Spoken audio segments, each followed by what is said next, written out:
I woke to a ceiling that didn't know my name and a light that felt like noon, trapped in a square. The room blinked, the monitor bragged in numbers I couldn't yet claim, and my tongue lay in my mouth like a stone dredged from a river. I lifted my left hand and found it slow, not she just a second behind the world. Stroke, the nurse said later, the way weather says rain. That word did not frighten me. I have outlived bigger nouns. What frightened me was the empty chair by the window where a son should have put his jacket. I remembered peppermint steam curling from my cup, the porch boards warm under my feet, the way a tremor stitched through my fingers like someone pulling a thread from a sweater. I remembered Reggie's voice on the phone sounding close and useful, promising traffic didn't matter when it was family, promising I'd be in good hands, promising the kind of care that once arrived without being named. He took my purse because that's what you do when your mother's fingers can't be trusted with snaps and zippers. He took my shoulder at the curb, patted it like a dog that wishes it could speak, and said he'd be right back with a sweater. I remember the sweater that never returned more than I remember the doctor's name. The first morning a nurse, with hair pinned like a promise, asked if I wanted the blinds opened. I said yes because I am not afraid of light. She checked the 4. Wrote something important on a paper that would be filed in a cabinet labeled with a number I would never know, and said my son had called to say he'd swing by after lunch. Lunch came. Lunch left. The chair didn't warm. That evening I practiced swallowing like a woman in a lesson she never asked to learn. And when the nurse asked again if I'd seen anyone, I said maybe tomorrow, because maybe is a thread that can hold a roof for one night. Tomorrow passed by with squeaking shoes. I kept my dignity buttoned even when the therapist told me to raise my left eyebrow like a curtain. On the third day, the discharge planner smiled the way people do when they're afraid of looking like bullies and asked who would be picking me up. I said, my son. She asked his number. I said the last one he'd had before the last one, and she looked at me with pity, the size of a donut. On the 4th day, I stopped asking for the chair to be moved closer to the bed. It was only furniture. On the 5th day, I said I had a ride when I had $20 hidden behind my identification card and a firm belief in taxi drivers who don't require conversation. The nurse tucked my discharge papers into a slim folder the color of toothpaste and told me to take it easy. I took it like a relic. I took it like proof. The cab smelled faintly of oranges and men who work until their knuckles belong more to others than themselves. The driver didn't talk, and for this alone I could have blessed his children's children. Outside, the city rubbed its eyes open while my block pretended it had never slept. The porch light was out. The plants had learned thirst without wit. The mail was a tower of small my keys found the lock by memory, and a quiet that did not love me greeted me from the hall. I leaned on the counter the way a tired person leans on a friend, and saw an envelope slide to the floor like it had been waiting for a dramatic moment. Hospital bill, paid in full, it said smugly. I didn't pay it. I hadn't even known the price of my survival. My computer said the password had changed like a spouse announcing they had a new last name. Try again, it encouraged. In that chirp computers believe is kindness. I tried 3 ways. My mind remembers numbers. Then a 4th from an old address. Locked. An operator paused me for 43 minutes that were longer than some marriages. When she returned, she told me gently, like a florist explaining weather to a bride, that my contact number and password were updated by my authorized party. Who authorized? I asked, because a question can be a lever under a boulder if you balance your weight right. She said my son's name like it was a signature on good paper. A second call. Insurance. A cheerful woman who would have sent me a casserole if she knew my address. She said words like policy and benefit and supplemental as if they were pearls. She read the number, 18,000, then another, 12, then 6, all filed, all processed, all tendered, all deposited into an account that ended the way my patience ends when people explain theft like a misunderstanding. She said the account name like a punchline. Shaw Wellness Consulting. I nearly laughed. That boy had found a way to spell his righteousness with my initials. The shaking stopped. Fury is a more useful engine. I sat at the kitchen table where I used to grade spelling tests and talk too late. Bills like they were cousins with ideas above their raising. I ran my fingers under the lip of the wood until I found his carved initials, a boy who had once needed a mother like oxygen. I imagined those initials tugging at his sleeve as he changed my address, my password, my life. I imagined them saying don't do it. He did it anyway. I keep an envelope in the hall closet with names that mean something. Teachers know which kids will put their hand on your shoulder when you retire. Sonia wrote me the day she passed the bar and tucked in a card with a phone number she promised would outlast her taste in men. If you ever need me, she'd written in a hand that understood both flourish and limits. Call. I dialed and she picked up on the second ring with a voice that pivoted from warmth to work before I finished saying, "Ms. Shaw." I told her the story without decorating it. I told her about the chair by the window and the bill that paid itself and the account that decided it belonged to a better person. She did not fill my pauses with apologies. She braided them into a plan. By morning, she had more of me than some lovers. She had my signatures, old and new, my policy numbers, my permission to become my sword. She said the word affidavit with the tenderness of a goodnight kiss. She said freeze. She said rerouting. She said audit. She said emergency, like a woman who knows not to scream when the kitchen is on fire. We found it all. The false LLC, the third-party bank, the sweet lie of a wellness company laundering sickness into steak. We found the address change that had convinced a government check to go on a little adventure. "Do you want the law?" she asked. Eventually, I said. "First, I want him to think the world still says yes when he whispers." 2 weeks I waited. He called on the 10th day with the same voice he used at 8 when he wanted an extra cookie. "You good?" he said, and I told him I was resting, which was true and insufficient. He told me he and Candace were starting a business, something mindful, something that would help people become their better selves. The word wellness hung in the air like a fly. "Be careful who you trust," I said, and he laughed the way men do when maternal advice feels like folklore. We hung up and I stared at the wall until it became a useful silence. Clarity doesn't feel like truth hitting you between the eyes. It feels like fog lifting in a field you've crossed for years. The same path appears, but now you can see where you might break an ankle. I sat with that new air in my lungs and I acknowledged it. My son loved what I provided more than he loved the person who provided it. He loved the house that held him, the money that heated water for his baths, the woman who was a container for his emergencies. He did not love the human container when it cracked. Sonia spun the clock like a skilled DJ. Papers filed, accounts frozen, a civil suit that did not gloat. She taught me to press the bank's hold music to my ear like a seashell and hear the ocean of my money returning. She read me the ledger in her steady voice. I learned that rage is a poor accountant. It rounds to the nearest harm. Paper, on the other hand, counts. When everything was ready, we chose the strangest battlefield, a backyard with a grill. Family day, his invitation had said to everyone else. I wore white, because ritual.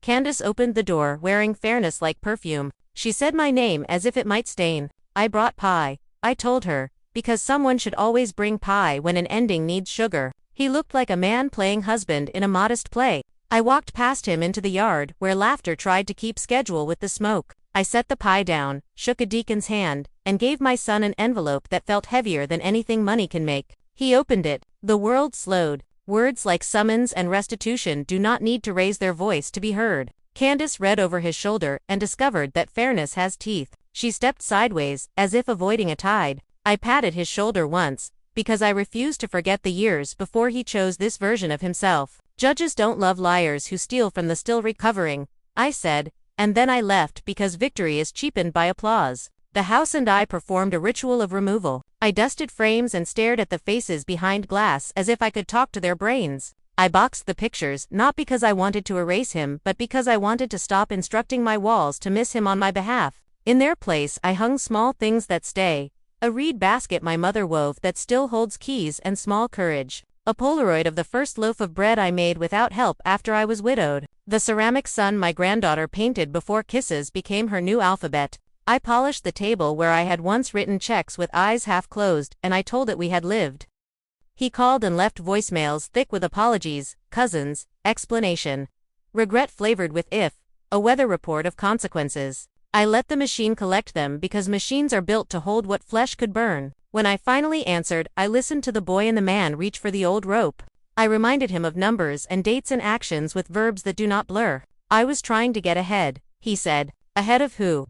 I asked. He did not answer because truth had taken his air. You chose, I told him, and now I get to choose.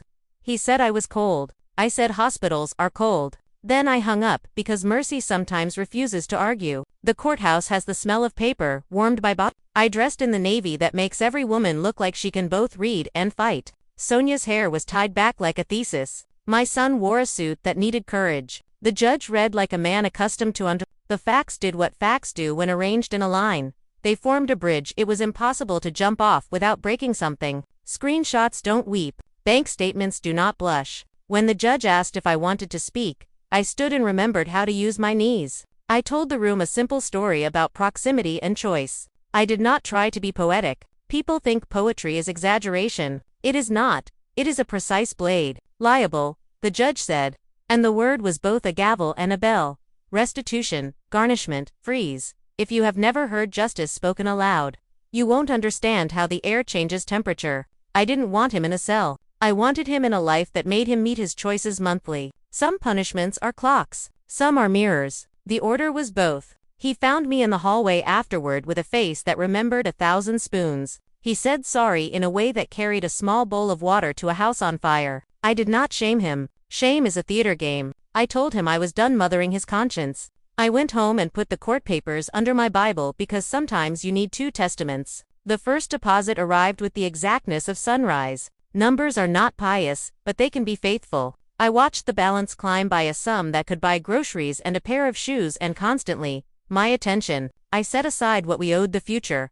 A better heat for the winter that kissed my bones too hard. New carpet that did not remember spills.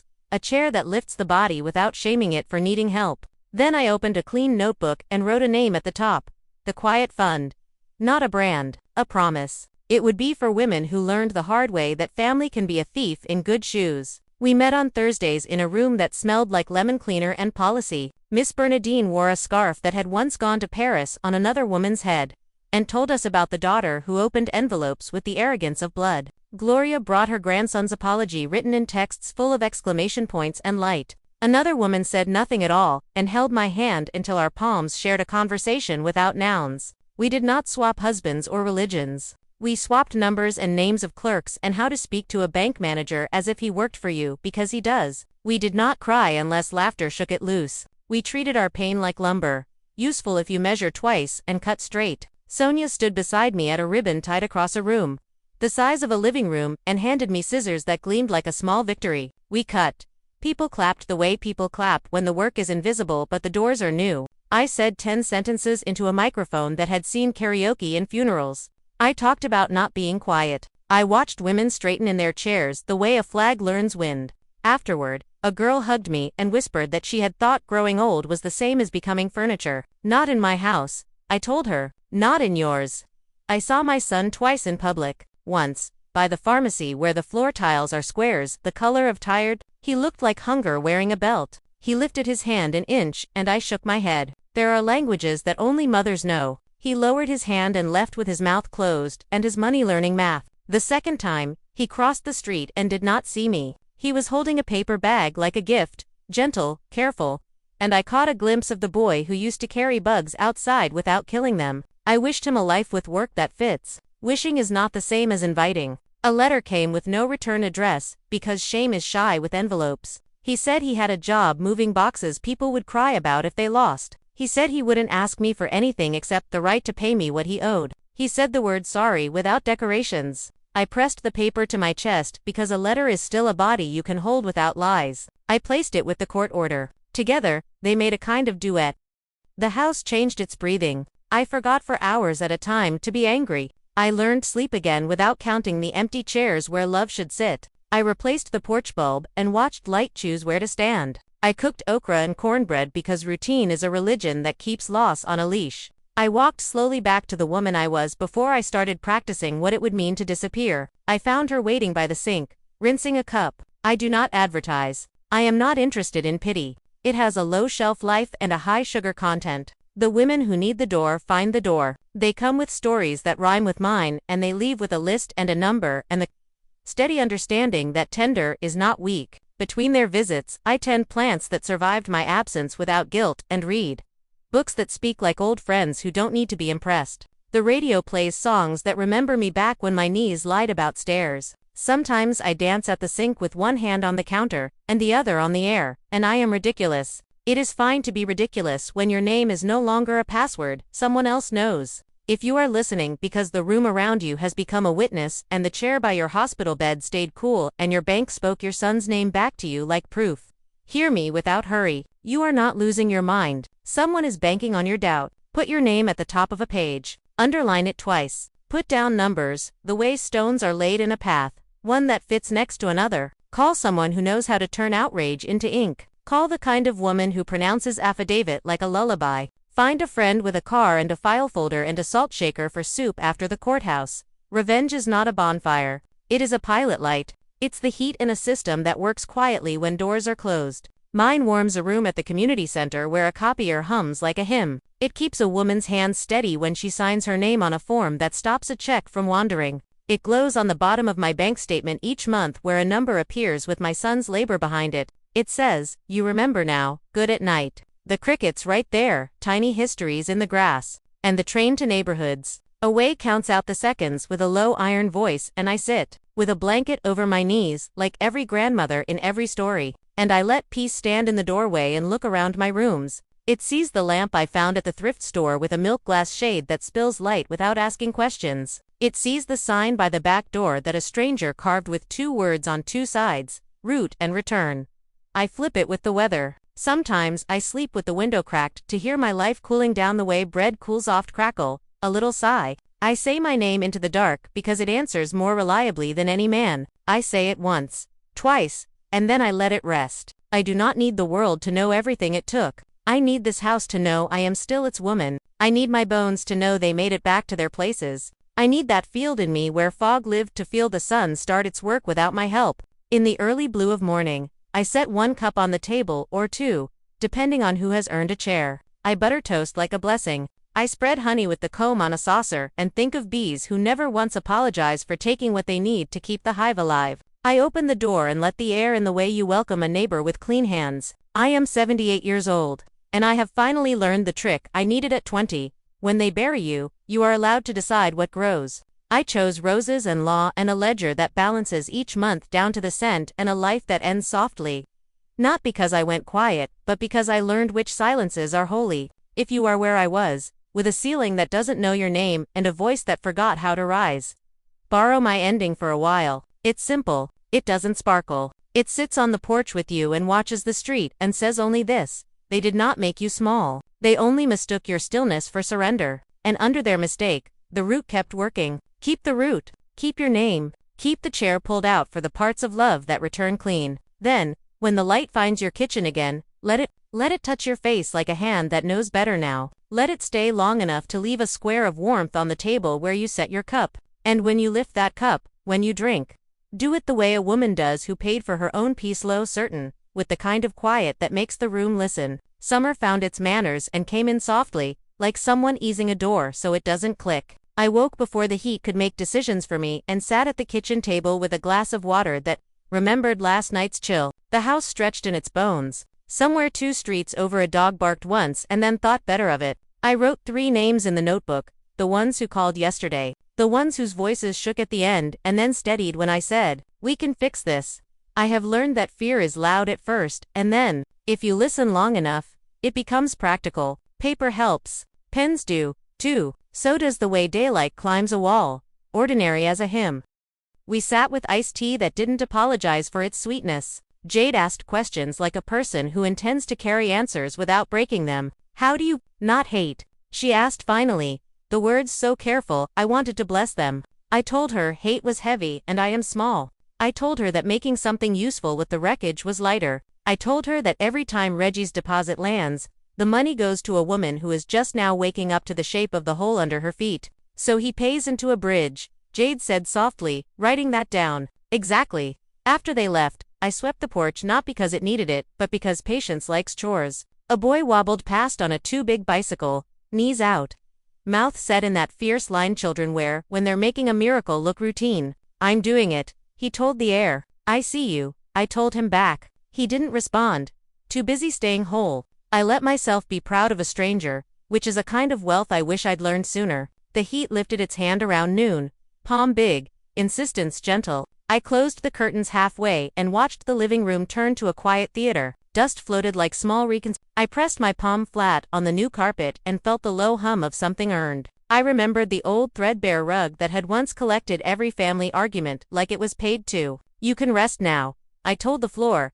And then because it is my house and I can't hold myself the same. At the center, the copier jammed again. Gloria smacked its side with a practiced affection. We brewed coffee strong enough to grow hair on a lawsuit and sat with Miss Bernadine, while she read a letter she wrote to her daughter. Not cruel, not even sharp, just straight. "You will not open my mail anymore. she'd written, and the period at the end sat there like a guardian. We all clapped, not loud, 3 soft beats, like a pulse. I thought I'd be lonely if I said a wall, she said. Turns out, the breeze is better on this side. We nodded the way people nod when their bodies remember truth before their mouths do. Candace came, eventually, alone. She wore sunglasses as if shame is sun. She didn't knock. She hovered at the bottom step and said my name with the softest part of her throat. I didn't know, she began, then stopped. Because I didn't know is a door that only opens if you're willing to see the whole room. I didn't stop it, she corrected herself. That's the truth I deserve. I stood with the railing between us. I considered the woman who had laughed on cookout days and the woman who was learning an entirely different laugh now. Are you safe? I asked. The only question that matters once the smoke clears. She nodded. I left, she said. I got a job. I'm paying my own phone bill for the first time in years and I feel 10 years older and 20 pounds lighter. We stood with the cicadas buzzing like guilt, trying to be a choir. Thank you, she said, and left without asking to be forgiven. I watched the street hold her like any other person and felt the world adjust by the smallest degree. There was a follow-up at the hospital. They measured the speed of my hands and the accuracy of my mouth and declared me stubborn in the language of charts. The young doctor had freckles he pretended not to have and the exact kind of politeness that makes old women want to adopt you. You're doing well, he said. Keep walking. I told him I keep walking even when sitting. He smiled, checked the box that means I'm still here, and told me the numbers liked me today. I touched the elevator rail with gratitude on the way down. It gleamed like something that knew what it meant to be held. In the pharmacy line, a woman behind me sighed the sigh of a person who's been waiting too long to put down something heavy. You ever get tired of being brave? She asked me without looking up from her list. Every day, I said. Doesn't make it optional. She snorted a laugh and stuck her list back in her purse. We paid for our pills and left like veterans of the same small war. No parade, just relief. A letter arrived with my granddaughter's handwriting, trying to be grown. She wrote about a new apartment with windows that show her a slice of sky that changes personalities every hour. She wrote about a job where tips show up like rain unexpected, necessary, never enough to plant a garden. Just enough to keep the lights honest. She wrote, I buy the cheap pasta and the good tomatoes. It feels like compromise and victory at the same time. I cut the stamp out because it had a bird on it I liked and stuck the letter to my fridge with the strawberry magnet. The kitchen sighed and let the news settle into its corners. The first of the month brought the sound I know now as the softest drum. A deposit arriving like an apology that learned how to work. I logged in, not to gloat, but to confirm that the stream fed the river. I moved the amount with a small, ceremonial slowness into a column named for women I haven't met yet. I pictured a hand I haven't held opening a letter with the good kind of news inside. The thought made my back straighten as if the chair required it. Evenings, I walked the same square around the block. The cracked sidewalk knows the shape of my caution. The sycamores throw shade, like old men telling stories. I pass the house with the wind chimes that never learned subtlety. The house with the roses that forgive their gardener anything. The house with the porch swing that holds more secrets than the pastor. I say hello to the orange cat who has never once considered my opinion of him. I count hydrangeas. I pray, not with words, with steps. On the last corner, I stop where the pavement buckles and touch the high place with my shoe.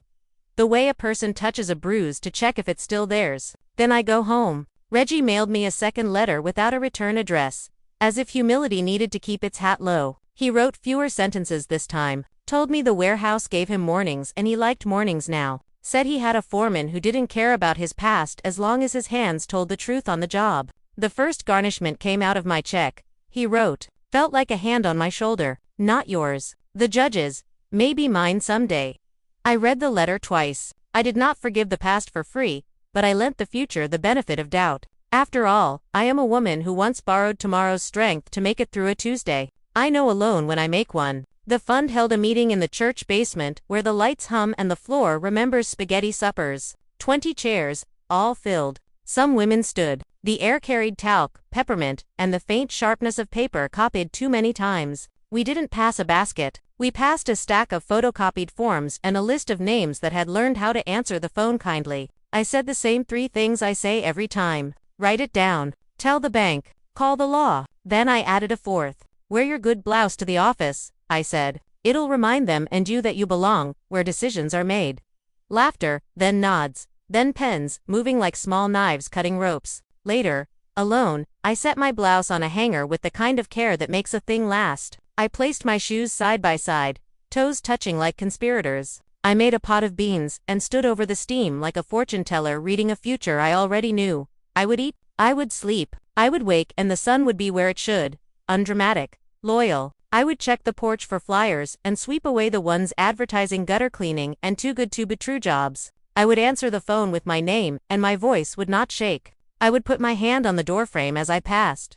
And the house would answer with that low, satisfying sound of wood admitting to love. Autumn blew its breath and colored the edges of everything in a palette that made the neighborhood look like it had better stories than the ones we tell. The center needed a new printer. Sonia found one with a discount and I paid the difference without ceremony. The receipt went into the folder labeled things that keep us from begging. Jade sent me a text with a picture of her first courtroom, empty, waiting. I want to fill rooms like this with the right kind of fear, she wrote. Good, I replied. Make it the fear that keeps hands honest.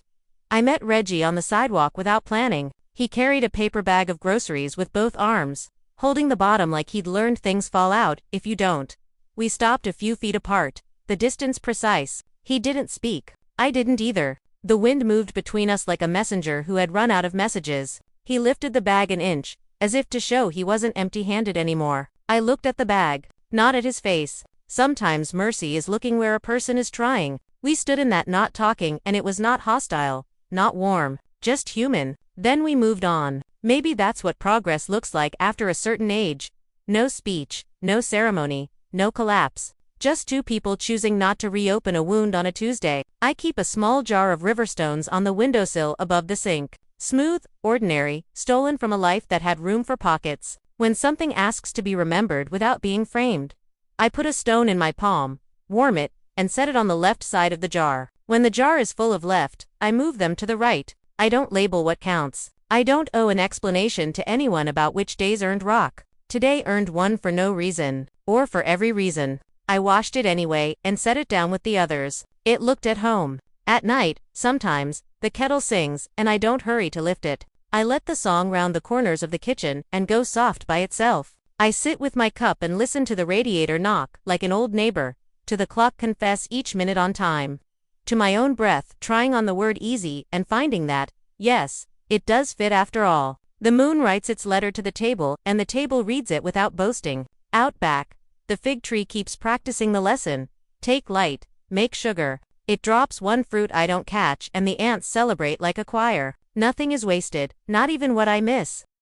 If you're waiting for the part where I say I forgave him and we cried and hugged in a movie parking lot, I don't have that to give. I have something stranger and, to me, better. I have a life that holds him in the corner of its eye the way you keep watch for rain without letting it cancel the picnic. I have a fund with a drawer that smells like toner and gum. A sign-in sheet with names written carefully so as not to tremble. I have a chair at the head of a table I never asked to sit at. And women who arrive with their shoulders up near their ears and leave with the shoulders a little lower. Like a load got rearranged to fit the body that's carrying it. I am old enough to know that the ending you want is not the ending you get. You get the ending you build with the pieces left. Mine looks like this. A porch light that works. A bank that calls me ma'am and means it. A son whose labor knows my name. A morning that doesn't ask me to prove I deserve it. And a night that ends in a sentence soft enough to sleep on. Here it is. Then, the last of it, whispered so it soaks in.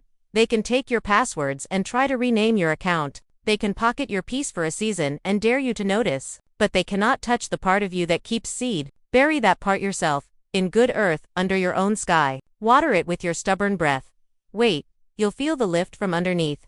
The slow insistence, the root remembering its job. And when it finally breaks the surface, don't shout, just open the window. Let the air meet what you made. Put the kettle on. Set 1 cup or 2. And sit there in the light you earned, fearless and ordinary. Until the room understands, this is what it means, at last, to belong to yourself.